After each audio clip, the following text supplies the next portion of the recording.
നമസ്കാരം. ന്യൂസ് അപ്ഡേറ്റ്സിലേക്ക് പ്രധാന വാർത്തകൾ.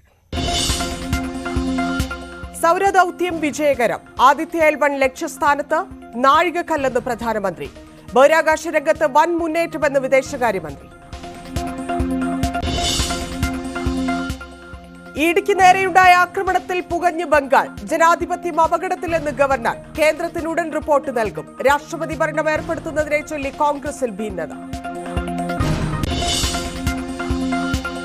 വണ്ടിപ്പെരിയാർ ഇരയുടെ അച്ഛന് കുത്തേറ്റു. കുത്തിയത് കേസിൽ കോടതി വെറുതെ വിട്ട അർജുന്റെ ബന്ധു. പോലീസ് കാഴ്ചക്കാരായെന്ന് പ്രതിപക്ഷം.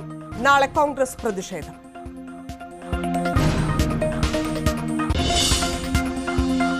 സർക്കാരിനോട് ഭയപ്പെട്ട് ഗവർണർ. നയപ്രഖ്യാപന പ്രസംഗം നടത്തും. സർക്കാരുമായി ഒരു പ്രശ്നവുമില്ലെന്ന് ആരിഫ് മുഹമ്മദ് ഖാൻ. ഗവർണർ വായ്നോക്കിയെന്ന് എം മണി. ഇന്ത്യൻ ഭരണഘടനയെ വ്യവസ്ഥ ചെയ്തിരിക്കുന്നതനുസരിച്ച് രാഷ്ട്രപതിയാണ് പിന്നെ തെരഞ്ഞെടുക്കുന്ന വോട്ടെടുത്ത. ഇത് അതൊന്നും ഇല്ലാത്തൊരു ഉദ്യോഗസ്ഥനാണ്. വെല്ലുവിളി നടക്കുന്നതിന് വായി നോക്കിയൊക്കെയാണ് ഗവർണറായി കൊണ്ടുവെക്കുന്നത്.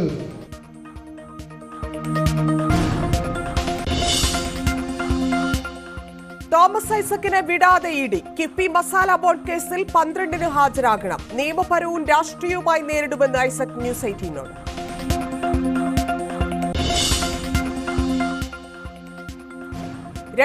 ിൽ കായംകുളത്ത് കാലുവാരിയെന്ന് ആവർത്തിച്ച് ജി സുധാകരൻ. പുറകിൽ കടാര ഒടുപ്പിച്ച് കുത്തുക ചിലരുടെ ശൈലി. കെ ചെല്ലപ്പൻ തനിക്കെതിരെ നിന്നു. കാലുവാരൽ കലയായി കൊണ്ടു നടക്കുന്നവർ കായംകുളത്തുണ്ടെന്നും വിമർശനം. സാമുദായിക പരാമർശത്തിൽ കെ മുരളീധരനെ തള്ളി എം ഹസൻ. സംഘടനകളുമായി കോൺഗ്രസിന് നല്ല ബന്ധം. നേതൃത്വത്തിന് പരിചയക്കുറവ്. രാഷ്ട്രീയകാര്യ സമിതി യോഗം ചേരാത്തത് പോരായ്മയെന്നും ഹസൻ. KSU അസംബ്ലി പ്രസിഡന്റുമാരുടെ പട്ടിക മരവിപ്പിച്ച് കേന്ദ്ര നേതൃത്വം.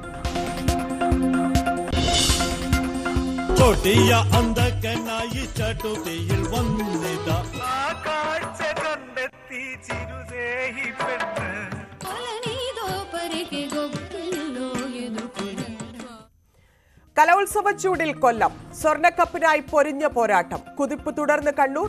വെല്ലുവിളി ഉയർത്തി കോഴിക്കോടും പാലക്കാട്.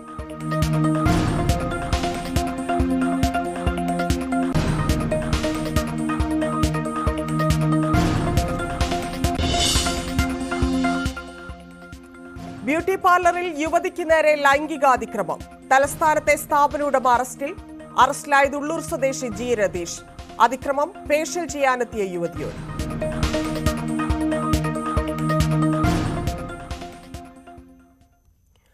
രാജ്യത്തിന്റെ ആദ്യ സൗരദൌത്യമായ ആദിത്യ L1 ലക്ഷ്യസ്ഥാനത്ത്. ലഗ്രാഞ്ച് പോയിന്റിന് ചുറ്റുമുള്ള ഹാലോ ഓർബിറ്റിലേക്ക് ആദിത്യ L1 പ്രവേശിച്ചു. L1 പോയിന്റിലെത്തുന്ന 4ാമത്തെ രാജ്യമാണ് ഇന്ത്യ. 125 ദിവസം കൊണ്ട് 15 ലക്ഷം കിലോമീറ്റർ സഞ്ചരിച്ചാണ് ലഗ്രാഞ്ച് പോയിന്റിൽ പേടകമെത്തിയത്. ഭൂമിയുടെയും സൂര്യന്റെയും ആകർഷണങ്ങളിൽ പെടാതെ ലഗ്രാഞ്ച് പോയിന്റിന് ചുറ്റുമുള്ള ഹാലോ ഭ്രമണപഥത്തിലാണ് ആദിത്യ വലം വയ്ക്കുക.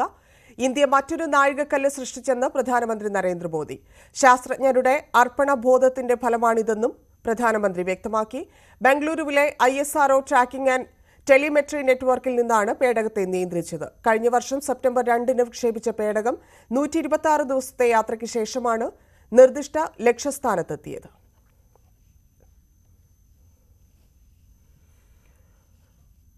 ആദിത്യ L1-ലൂടെ ബഹിരാകാശ രംഗത്ത് വൻ മുന്നേറ്റമുണ്ടാക്കാൻ രാജ്യത്തിനായി എന്ന് വിദേശകാര്യമന്ത്രി S ജയശങ്കർ. വികസനത്തിൽ ലോകം രാജ്യത്തെ നോക്കുന്നു.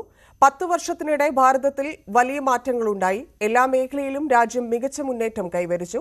ജീവിത സാഹചര്യങ്ങൾ മാറി. കൊറോണ എന്ന മഹാമാരി ഉണ്ടായി. പക്ഷേ അതിനെ യുക്തിപൂർവ്വം നേരിടാൻ നമുക്കായി. വാക്സിൻ കണ്ടുപിടുത്തം ഉൾപ്പെടെ ഭാരതിന് ഗുണം ചെയ്തു എന്നും ജയശങ്കർ പറഞ്ഞു. പി പരമേശ്വരൻ അനുസ്മരണ സമ്മേളനത്തിൽ സംസാരിക്കുകയായിരുന്നു വിദേശകാര്യമന്ത്രി. US which was sitting on those vaccines. In fact, I would say America went out of its way to help us. At that time there was a law in America that until they have finished their own requirements they cannot export out. Prime Minister asked me to sit with our vaccine producers. We made a list, a 450-page dossier which I personally took to White House. And actually Americans gave us a lot of the ingredients for the vaccine. It was another country in that continent which I will not name. തിരുവനന്തപുരത്ത് beauty പാർലറിൽ യുവതിക്ക് നേരെ ലൈംഗികാതിക്രമം. Beauty parlour ഉടമ അറസ്റ്റിൽ. ഉള്ളൂർ പോങ്ങുമൂട് സ്വദേശി G രതീഷാണ് അറസ്റ്റിലായത്. Peroorkada ladies soul beauty parlour ഉടമയാണ്. ഫേഷ്യൽ ചെയ്യാനെത്തിയ യുവതിയെ ഇയാൾ ആക്രമിക്കുകയായിരുന്നു. 3 ദിവസം മുൻപാണ് സംഭവം നടന്നത്.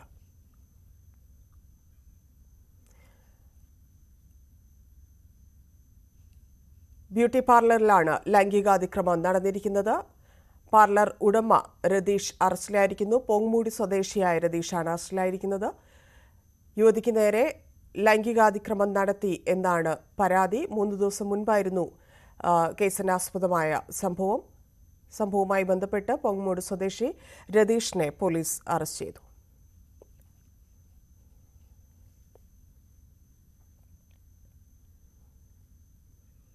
വി വിനോദ് ചേരുന്നുണ്ട്. വിനോദ്, എന്താണ് സംഭവിച്ചത്?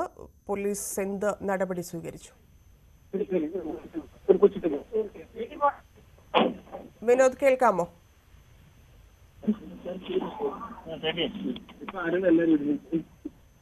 വിനോദ്, എന്താണ് സംഭവിച്ചത്?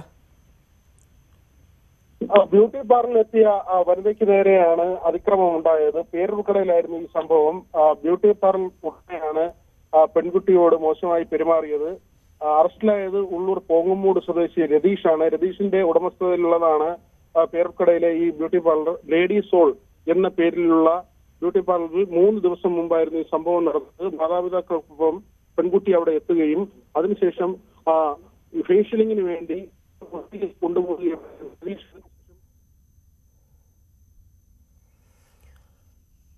പോങ്ങുമൂട് സ്വദേശിയാണ് ബ്യൂട്ടി പാർലറിൽ വെച്ച് യുവതിക്ക് നേരെയുണ്ടായ അതിക്രമത്തിൽ അറസ്റ്റിലായിരിക്കുന്നത്. വി വിനോദാണ് വിവരങ്ങൾ നൽകിയത്.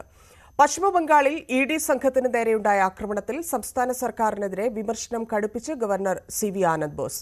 സംസ്ഥാനത്ത് ജനാധിപത്യം അപകടത്തിലാണെന്നും സർക്കാർ ഭരണഘടനാ പ്രതിസന്ധി സൃഷ്ടിച്ചതായും ഗവർണർ CV ആനന്ദ് ബോസ് പറഞ്ഞു.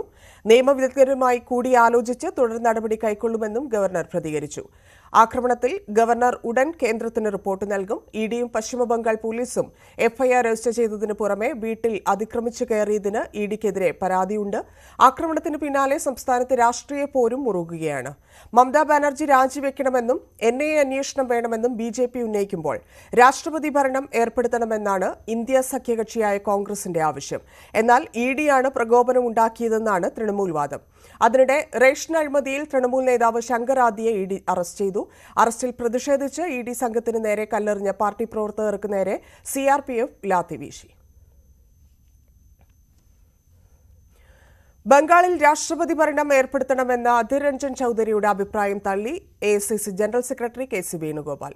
രാഷ്ട്രപതി ഭരണം ഏർപ്പെടുത്തണമെന്നത് കോൺഗ്രസിന്റെ ദേശീയ നയമല്ലെന്ന് KC വേണുഗോപാൽ പറഞ്ഞു. നയപ്രഖ്യാപന പ്രസംഗം നടത്തുമെന്ന് ഗവർണർ ആരിഫ് മുഹമ്മദ് ഖാൻ. ഭരണഘടനാപരമായ ഉത്തരവാദിത്തം നിർവഹിക്കും. ജനാധിപത്യത്തിൽ എല്ലാവർക്കും പ്രതിഷേധിക്കാൻ അവകാശമുണ്ട്. പോലീസ് സർക്കാരിന് കീഴിലാണ്. പ്രതിഷേധം നടത്തുന്നതും സർക്കാരിന്റെ ആളുകളാണ്. പിന്നെ എന്തിനാണ് ഈ നാടകമെന്നും governor. Why not? Whatever constitutional duty is there, why this question should be asked? There is no doubt about that. Is there a breakdown of communication between the government and you, sir? I do not know. Why do you say that? Because even day before yesterday, there was an ordinance, I have signed it. I do not know why anybody should say that. And where is the conflict? There is no conflict. If we respect, we don't try to trespass into the duties of the others. There is no conflict. Now the Honorable Supreme Court has made it so abundantly clear that you cannot interfere in the statutory functions of the Chancellor. Where is the conflict? I'm really not able to understand. Where is the conflict? There is no conflict. Protests are continuing, sir. So what? So what? Democracy, everybody has a right if they feel. The only thing is that if they try to, what they were doing that day, they were damaging my car, they were hitting the car from all sides, then I will get down from the car. If they do it from a distance, I do not mind. What is the problem? But the police are changing the route every day and the security. I'm not concerned with that. That is not, I do not decide the route or whatever it is. I do not decide about the route. The police is under their administrative control. The people who are organizing the protest, they belong to them. So this is a drama which is being staged by them. Unnecessarily they are harassing the police. Right? Both the people, police comes under the police comes under the chief minister, and this organization belongs to the ruling party. So on one hand they are doing this, on the other hand they are, what can I say? This is only a drama. ഗവർണർക്കെതിരെ കരിങ്കൊടി കാണിക്കാൻ ശ്രമിച്ച SFI പ്രവർത്തകരെ arrest ചെയ്തു. SFI Thiruvananthapuram ജില്ലാ secretary Adarsh അടക്കമുള്ളവരെയാണ് arrest ചെയ്തത്. തിരുവനന്തപുരം പട്ടത്തു വെച്ചായിരുന്നു സംഭവം. പോലീസും പ്രവർത്തകരും തമ്മിൽ ഉന്തും തള്ളുമുണ്ടായി.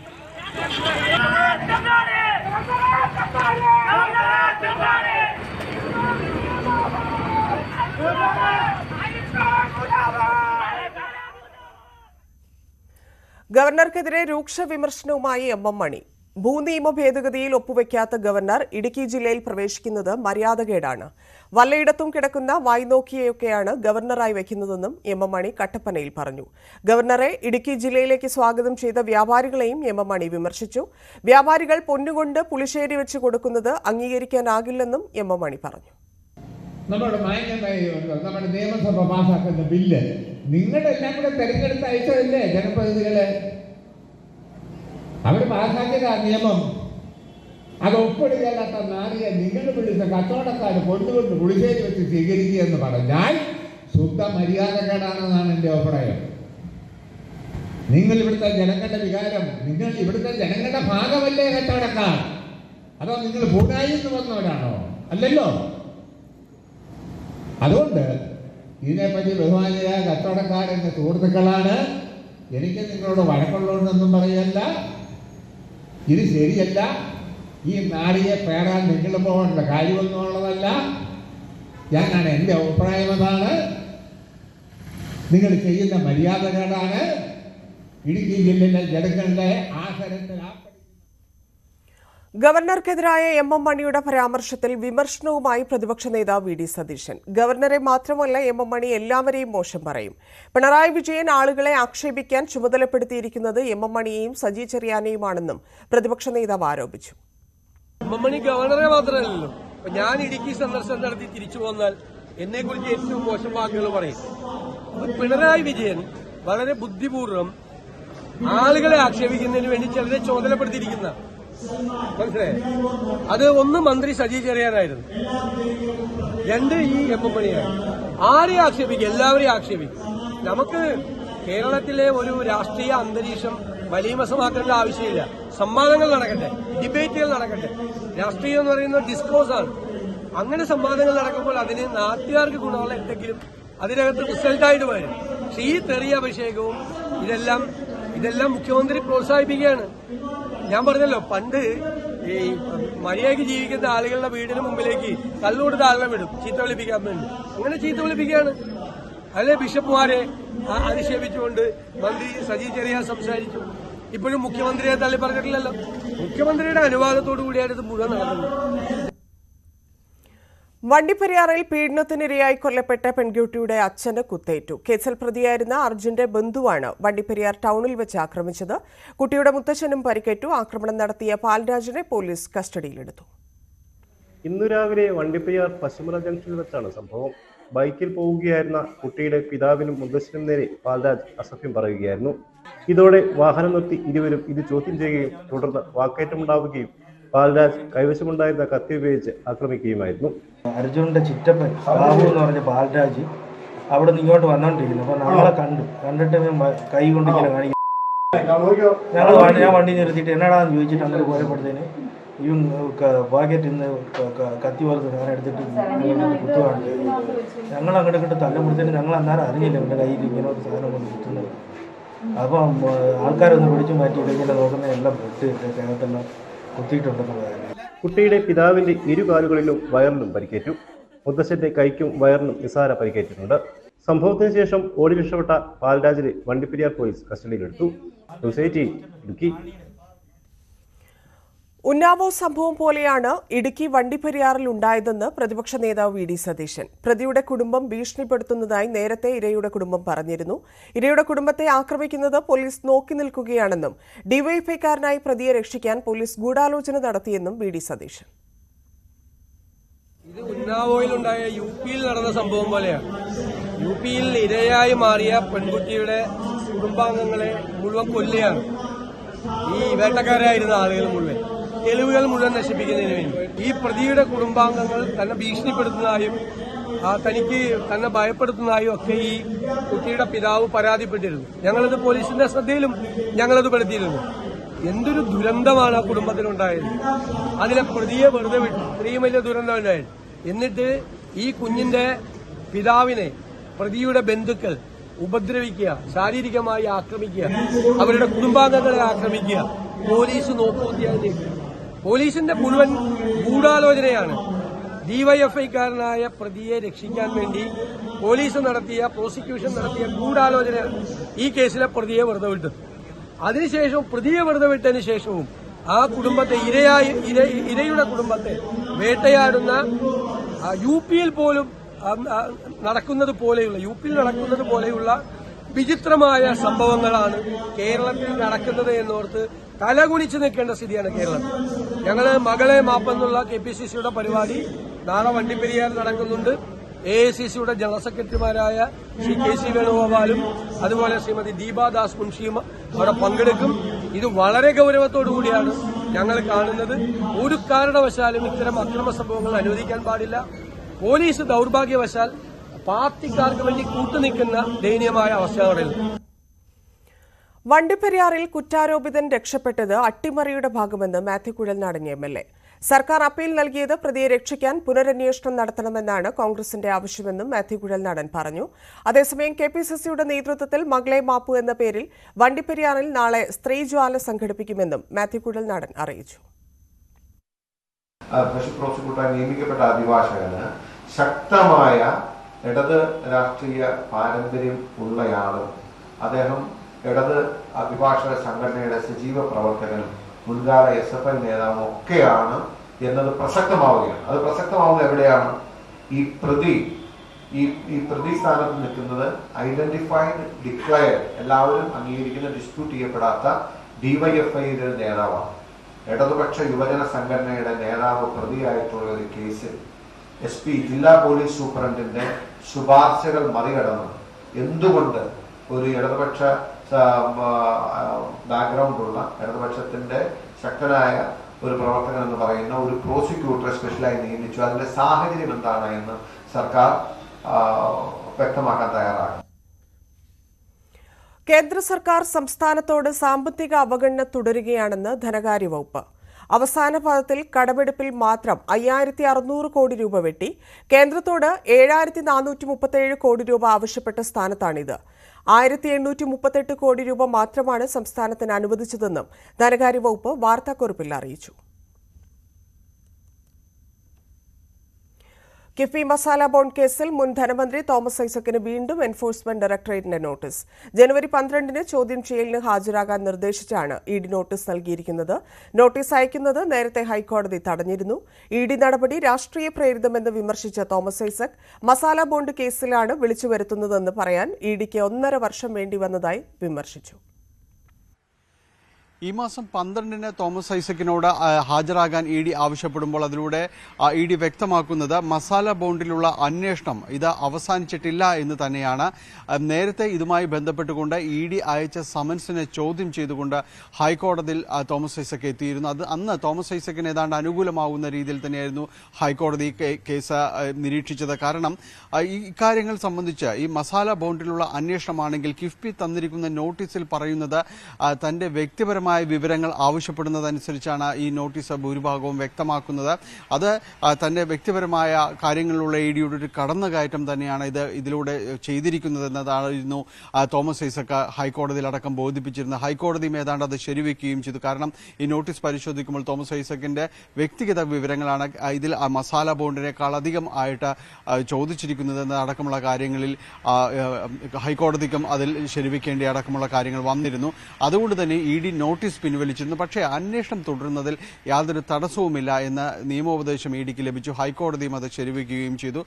തുടർന്ന് കുറച്ചു നാളത്തേക്ക് ഇത് സംബന്ധിച്ച് യാതൊരു കാര്യങ്ങളിലും നടപടികൾ ഉണ്ടായിരുന്നില്ല. ഇപ്പോഴാണ് വീണ്ടും ഇഡി നോട്ടീസ് അയക്കാൻ തീരുമാനിക്കുക. ഇപ്പോൾ നോട്ടീസ് അയക്കുകയും ചെയ്തിരിക്കുന്നു. എന്നാൽ ഇതിനെക്കുറിച്ച് തോമസ് ഐസക്കിന്റെ പ്രതികരണം ഇത് രാഷ്ട്രീയപരമായ നീക്കം തന്നെയാണ്. അത് ആ രീതിയിൽ തന്നെ കാണുന്നു.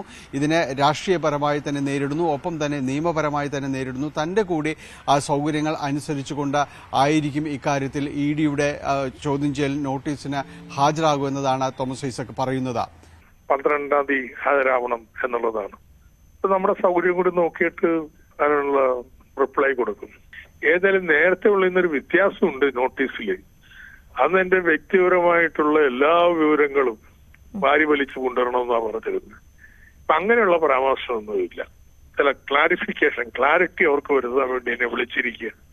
എന്തായാലും ഇതുമായി ബന്ധപ്പെട്ടുകൊണ്ട് ഇഡി വീണ്ടും നോട്ടീസ് അയച്ചതോടെ ഈ കേസിൽ മസാല ബോണ്ട വിഷയം വീണ്ടും സജീവമാകുകയാണ്. ഇത് രാഷ്ട്രീയപരമായ ഒരു നീക്കമെന്ന് തന്നെ തുടക്കത്തിൽ തന്നെയും CPM-ഉം ഇടതുപക്ഷവും എല്ലാം തന്നെ ഈ കേസിനെ കണ്ടതും ആ രീതിയിൽ തന്നെയാണ്.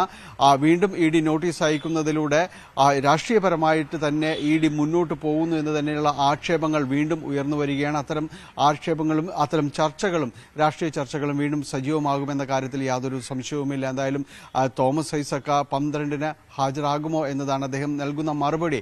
അത് ഏത് രീതിയിലായിരിക്കും എന്നതാണ്, ഇഡിക്ക് നൽകുന്ന മറുപടി എന്തായിരിക്കുമെന്നതാണ് ഇനി അറിയേണ്ടത്. കായംകുളത്തെ പരാജയത്തിൽ പാർട്ടിക്കെതിരെ വീണ്ടും പരസ്യ വിമർശനവുമായി CPM നേതാവും മുൻ മന്ത്രിയുമായ ജി സുധാകരൻ. 2001 നിയമസഭാ തെരഞ്ഞെടുപ്പിൽ കായംകുളത്ത് തോറ്റത് പാർട്ടിക്കാർ കാലുവാരിയതുകൊണ്ടാണെന്ന് ജി സുധാകരൻ ആരോപിച്ചു. CPM നേതാവ് KK Chellappan election committee secretary ആയിട്ടും തനിക്കെതിരെ നിന്നു. മനസ്സിൽ ഒന്നു കരുതുകയും പുറകിൽ കഠാര ഒളിപ്പിച്ച് കുത്തുകയും ചെയ്യുന്നതാണ് പലരുടെയും ശൈലി. കാലുവാരൽ കലയായി കൊണ്ടു നടക്കുന്നവർ കായംകുളത്തുണ്ടെന്നും സുധാകരൻ വിമർശിച്ചു. സോഷ്യലിസ്റ്റ് നേതാവ് PA ഹാരിസ് അനുസ്മരണത്തിലെ പ്രസംഗത്തിലായിരുന്നു കായംകുളത്തെ തന്റെ പരാജയത്തെക്കുറിച്ചുള്ള ജി സുധാകരന്റെ വിമർശനം. 2001 താൻ കുറഞ്ഞ വോട്ടുകൾക്ക് തോറ്റത് CPM-നുള്ളിലെ കാലുവാരൽ കൊണ്ടാണെന്ന് സുധാകരൻ തുറന്നടിച്ചു. പിന്നിൽ നിന്ന് കുത്തുന്നവരുടെ രാഷ്ട്രീയമാണ് കായംകുളത്തിനെന്നും ആരോപിച്ച അദ്ദേഹം ഇടതുപക്ഷമെന്നാൽ മനസ്സ് ശുദ്ധമായിരിക്കണമെന്നും പറഞ്ഞു. നമ്മൾ 2 വോട്ടിന് ജയിക്കണം. ഞാനിവിടെ MLA ആണ്. അപ്പോൾ ഇവിടെ ജാഥയായിട്ട് ഞങ്ങൾ കൊണ്ടുപോയി അവിടെ കയറ്റി. ഇവിടെ 2 വോട്ടിന് തോറ്റാണ് തിരിച്ചു വരുന്നത്. അതിനാണ് കായംകുളത്തെ കുപ്രസിദ്ധമായ കാലുവാരൽ എന്ന് പറയുന്നത്. പരമ്പരാഗതമായി നടത്തുന്ന കാലുവാരൽ. കാലുവാരെന്ന ഒരാൾ മരിച്ചാൽ അയാളുടെ ഒരു പ്രതിനിധി അടുത്ത തവണ ജനിക്കും. ഒരിക്കലും ഇല്ലാതാവില്ല. കാലുവാരൽ കലയായി കൊണ്ടു നടക്കുന്നവർ കായംകുളത്തുണ്ടെന്നും സുധാകരൻ പരിഹസിച്ചു. ദേവികുളങ്ങരയിൽ പര്യടനത്തിന് പോകാൻ 3 മണിക്കൂറോളം കാത്തുനിന്നിട്ടും വാഹനം കിട്ടിയില്ല. തനിക്ക് വോട്ട് കിട്ടാതിരിക്കാൻ ചിലർ ബോധപൂർവം ശ്രമിച്ചു. CPM നേതാവ് KK ചെല്ലപ്പൻ ഇലക്ഷൻ കമ്മിറ്റി സെക്രട്ടറിയായിട്ടും തനിക്കെതിരെ നിന്നു. വോട്ട് കൊടുക്കരുതെന്ന് നടന്നു പറഞ്ഞു. 300 വോട്ടാണ് അവിടെ മാത്രം കുറഞ്ഞത്. മകനെ KK ചെല്ലപ്പൻ്റെ മകളും എടുത്തുകൊണ്ടുപോയി. അതായത് കൊച്ചിൻ്റെ അച്ഛൻ്റെ വീട്ടുകാരെ കാണിക്കുന്നില്ല. തക്ക ആ അമ്മ പാർട്ടി വിളിച്ച് വന്നു. ഞാൻ പറഞ്ഞ കേൾക്കുമെന്നാണ് അവിടെ വിശ്വാസം. ഞാൻ പറഞ്ഞു KKS പറഞ്ഞ പറ്റത്തില്ല എന്ന് പറഞ്ഞു. അപ്പം ഞാൻ സ്ഥാനാർത്ഥി ഇറങ്ങുന്ന എനിക്ക് കാര്യമല്ലല്ലോ. പുള്ളി ഇലക്ഷൻ കമ്മിറ്റിയുടെ സെക്രട്ടറി ആയില്ലേ. ഞാൻ ജയിക്കണമെന്നല്ല. പുള്ളിക്ക് കുട്ടിയുടെ കാര്യമാണ്. മരിച്ചു പോയാൽ പറയാതിരിക്കാൻ ഞാൻ തോറ്റു വരും. അവരാരും 100-300 വോട്ടാണ് അങ്ങ് മാറിയല്ല. കൊച്ചിൻ്റെ എൻ്റെ കൊച്ചാണോ? ഞാൻ വല്ലതും ചെയ്തിട്ടാണ്. മനസ്സിൽ ഒന്നു കരുതുകയും ഉടുപ്പിന്റെ അടിയിൽ കടാര ഒളിപ്പിച്ചു പിടിച്ചു കുത്തുകയും ചെയ്യുകയാണ് പലരുടെയും ശൈലിയെന്നും ഇത് ശരിയല്ലെന്നും അദ്ദേഹം പറഞ്ഞു. സംസ്ഥാന കമ്മിറ്റിയിൽ നിന്ന് ഒഴിവാക്കപ്പെട്ട ജി സുധാകരൻ മുതിർന്ന നേതാവായിട്ടും പാർട്ടി പരിപാടികളിൽ നിന്ന് പലപ്പോഴും ആലപ്പുഴയിലെ പൊതുനേതൃത്വം മാറ്റി നിർത്തുകയാണ്. എന്നാൽ ജില്ലയിലെ സംഘടനകളുടേതടക്കം മറ്റു പല പരിപാടികളിലും സുധാകരൻ സജീവമാണ്. ഈ വേദികളിലെല്ലാം പ്രത്യക്ഷമായും പരോക്ഷമായും നേതൃത്വത്തിനെതിരെയും സമകാലീന സംഭവങ്ങളിലെ വിയോജിപ്പും അടുത്തിടെയായി സുധാകരൻ പ്രകടിപ്പിക്കുക പതിവാണ്. ന്യൂസ് 18 ആലപ്പുഴ. സാമുദായിക നേതാക്കളുമായുള്ള ബന്ധത്തിൽ വിള്ളൽ വന്നുവെന്ന കെ മുരളീധരന്റെ പരാമർശത്തെ തള്ളി MM ഹസൻ. സാമുദായിക സംഘടനകളുമായി UDF-ന് ഇപ്പോഴും നല്ല ബന്ധം. സാമുദായിക സംഘടനകളോട് CPM-നും BJP-ക്കും ഒരേ നിലപാടാണ്. പാർട്ടി നിയമസഭാ കക്ഷി നേതൃത്വത്തിന് പരിചയക്കുറവുണ്ട്. K കരുണാകരനെയും AK ആന്റണിയെയും പോലുള്ളവർ ഇരുന്ന സ്ഥാനങ്ങളിൽ ആ കുറവ് സ്വാഭാവികമെന്നും MM ഹസൻ. അത് മുരളീധരൻ്റെ അഭിപ്രായമൊന്നും ശരിയല്ല. നിരന്തരമായി ഇപ്പോഴത്തെ നേതൃത്വം ഞങ്ങളെല്ലാവരും, ഞാനടക്കം, ഈ നമ്മുടെ പ്രധാനപ്പെട്ട എല്ലാ സമുദായങ്ങളുടെയും നേതാക്കന്മാരുമായി അവരുടെ സംഘടനകളുമായി സൗഹൃദം എന്ന് പറയുന്നത് രാഷ്ട്രീയ ചർച്ചയല്ലല്ലോ. അത് എല്ലാ കാര്യങ്ങളിലും ഞങ്ങളെല്ലാവരും നിലനിർത്തുന്നുണ്ട്. ഇപ്പം തന്നെ നമ്മൾ നിരവധി ഇപ്പോൾ ഈ ജനുവരി മാസത്തിലൊക്കെയാണ് ശിവഗിരി തീർത്ഥാടനം, അപ്പോഴാണ് മന്നം ജയന്തി. അതുപോലെ തന്നെ ക്രൈസ്തവ ബിഷപ്പന്മാർ ഞങ്ങൾക്ക് ഈ പല സമയത്തും ഈ ക്രിസ്മസുമായി ബന്ധപ്പെട്ട് നടത്തിയ അവരുടെ സ്വീകരണം, ഇതിലെല്ലാം ഇപ്പോഴത്തെ ഞങ്ങളെല്ലാവരും പങ്കെടുക്കുന്നുണ്ട്. മുരളീധരനും പങ്കെടുത്തിരുന്നു. പിന്നെ മുമ്പ് കാലത്ത് വളരെ കെ കരുണാകരനും എ കെ ആന്റണിയുമുള്ള കാലത്ത് സി കെ കരുണാകരനായിരുന്നു. ഇപ്പോൾ ഉള്ള നേതാക്കന്മാരെല്ലാവരും അവരുമായി ബന്ധപ്പെടുന്നുണ്ട്. മുരളി ഇടയ്ക്കിടയ്ക്ക് ചില അഭിപ്രായങ്ങൾ പറയുമ്പോൾ കൊച്ചിയിൽ ഭാര്യയെയും ഭാര്യാമാതാവിനെയും വെട്ടിപ്പരിക്കേൽപ്പിച്ച ശേഷം റിട്ടയർഡ് SI തൂങ്ങി മരിച്ചു. ചേർനല്ലൂർ സ്വദേശി KV ഗോപിനാഥാണ് മരിച്ചത്. ഭാര്യ രാജശ്രീ, ഭാര്യാമാതാവ് ആനന്ദവല്ലി എന്നിവർ ഗുരുതര പരിക്കോടെ ആശുപത്രിയിലാണ്.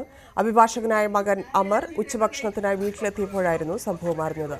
തുടർന്ന് മറ്റുള്ളവരെ വിവരം അറിയിക്കുകയും പരിക്കേറ്റ ഇരുവരെയും ആശുപത്രിയിലേക്ക് മാറ്റുകയുമായിരുന്നു. പോലീസ് സ്ഥലത്തെത്തി തുടർ നടപടി സ്വീകരിച്ചു. കൗമാര കലോത്സവത്തിന്റെ 3ാം ദിനം സമാപനത്തോടടുക്കുമ്പോൾ 645 പോയിന്റുമായി കണ്ണൂരിന്റെ കുതിപ്പ് തുടരുന്നു. 630 പോയിന്റുമായി കോഴിക്കോടാണ് തൊട്ടുപിന്നിൽ. 628 പോയിന്റുമായി പാലക്കാട് 3ാമത്.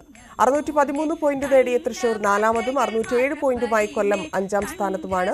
24 വേദികളിലായാണ് മത്സരങ്ങൾ പുരോഗമിക്കുന്നത്.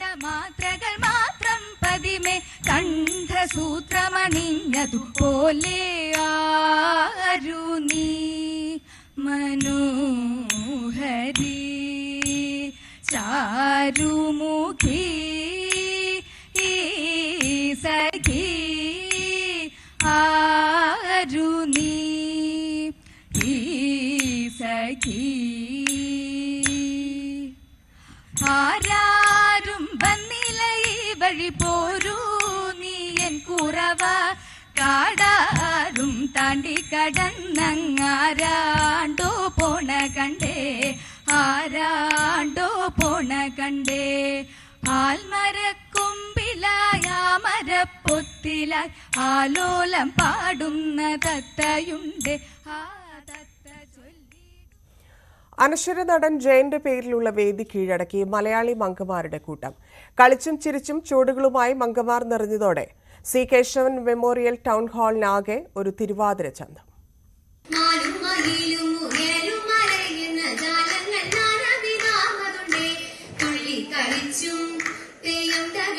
ധനുമാസ തിരുവാതിര വന്നുപോയിട്ട് ദിവസങ്ങളേ ആയിട്ടുള്ളൂ. അതോ തിരുവാതിര പോകാൻ മടിച്ചു നിൽക്കുകയാണോ? എവിടെ തിരിഞ്ഞൊന്ന് നോക്കിയാലും അവിടെല്ലാം നിറയുകയാണ് തിരുവാതിര ചന്തം. കണ്ണെഴുതി പൊട്ടുതൊട്ട് ദശപുഷ്പം ചൂടി തിരുവാതിര ലഹരി വേദിയും കടന്ന് പടരുകയാണ്. ഞങ്ങൾ അവിടെ അടുത്ത് വായനശാലകളൊക്കെ ഉണ്ട്. അപ്പം അതിൻ്റെ ആഘോഷത്തിലൊക്കെ പോയിട്ടുണ്ട്, കളിച്ചിട്ടുണ്ട്. അങ്ങനെ ശീലമുണ്ട്. ഞങ്ങളുടെ നാട്ടിൽ തിരുവാതിര ഇങ്ങനെ വരുന്നുണ്ട്, എല്ലാ കൊല്ലം ആഘോഷിക്കാറൊക്കെ ഉണ്ട്.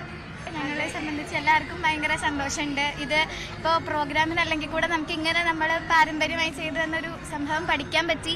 അതിൻ്റെ ശരിയായ രീതിയിലുള്ള അറിവുകൾ കിട്ടി. അതിലൊരുപാട് സന്തോഷമുണ്ട്. അണിഞ്ഞൊരുങ്ങി നിൽക്കുന്ന മക്കളെ നോക്കി ആത്മനിർവൃതിയോടെ നിൽക്കുന്ന അമ്മമാരുടെ മുഖത്ത് ഒരു തിരുവാതിര രാവ് കഴിഞ്ഞ സംതൃപ്തി. പഠിച്ചുറപ്പിച്ച ചുവടുകൾ അണുവിട പോലും തെറ്റാതെ അരങ്ങിലെത്തിച്ച ശിഷ്യരെ കാണുമ്പോൾ അധ്യാപകരുടെ മുഖത്തും തിരുവാതിര നിലാവ് നിറയുകയാണ്. ഇവർക്ക് അറിയുമ്പോൾ ടെൻഷൻ ഉണ്ടായിരുന്നില്ല. എനിക്കറിയാം അവർ നന്നായി ചെയ്യുമെന്ന്. ഫ്രീ മൈൻഡ് ആയിട്ട് ഇരിക്കണ്ടായിരുന്നു. ആ കയറുമ്പോൾ ഒരു ഫ്രാക്ഷൻ ഓഫ് സെക്കൻഡിൽ നമുക്ക് ആ സ്റ്റേജിൽ കയറ്റുമ്പോഴുള്ള ഒരു ഇതുണ്ടല്ലോ, അവിടെ വെച്ച് എന്തെങ്കിലും പറ്റുമോ എന്നുള്ളത്, അങ്ങനെ ഒരു പേടി ഉണ്ടായിരുന്നു. അല്ലാണ്ട് ഇവർ കളിക്കോ തെറ്റോ അങ്ങനെയൊന്നുമില്ല. നല്ല കുട്ടികളാ, പറഞ്ഞ പോലെ ചെയ്യും. കുട്ടികൾ ഇങ്ങനെ കുമ്മിയടിക്കുമ്പോൾ ഈ മണ്ണ് വിട്ട് തിരുവാതിര എങ്ങോട്ട് പോകാൻ? കലോത്സവ വേദിയിൽ നിന്നും ക്യാമറമാൻ ഷിജു ചവറയ്ക്കൊപ്പം എസ് ലല്ലു, ന്യൂസ് 18.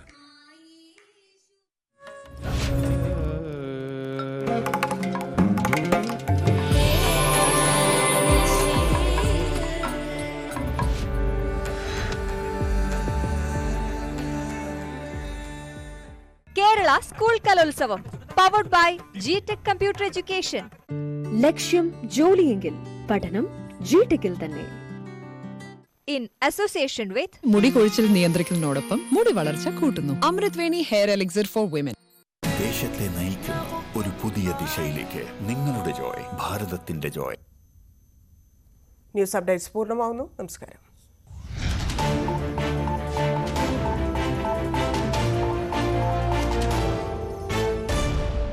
സ്വർണം തന്നെ